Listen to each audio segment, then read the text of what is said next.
Hello guys, അപ്പം നമ്മൾ വന്നിരിക്കുന്നത് അൽഫാം ചിക്കനുമായി. അത്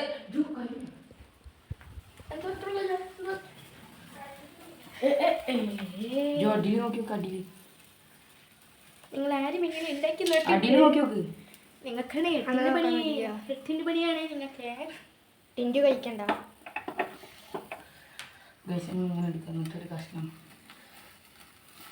കഴിക്കാൻ പറഞ്ഞ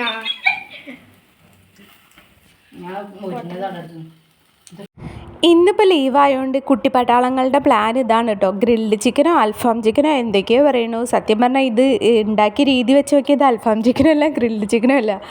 അപ്പോൾ ഇത് ഞങ്ങൾ ഫസ്റ്റ് പുറത്ത് കണൽ കൂട്ടിയിട്ട് അടുപ്പ് വെച്ചിട്ട് ചെയ്തു. അപ്പോൾ ഭയങ്കര കാറ്റായതുകൊണ്ട് പറ്റിയില്ല. പിന്നെ ഉള്ളിൽ ഞാൻ അതങ്ങനെ സ്റ്റൗമ്മ എടുത്ത് വെച്ചിട്ടു. പക്ഷേ മസാലയൊക്കെ സൂപ്പറായിരുന്നു കേട്ടോ. യൂട്യൂബ് നോക്കിയിട്ടാണ് ഉണ്ടാക്കി. സംഭവം അടിപൊളിയായിരുന്നു. ഇതിൽ ഒന്ന് കണ്ണൻകുട്ടി, ഒന്ന് എൻ്റെ ഏട്ടൻ്റെ കുട്ടിയാണ് കേട്ടോ, ഉണ്ണിക്കുട്ടൻ. പിന്നെ ഒന്ന് ഇവരുടെയൊക്കെ ശിങ്കിടി ഫ്രണ്ട് ടിൻഡു, അപ്പുറത്തെ വീട്ടിലാണ്.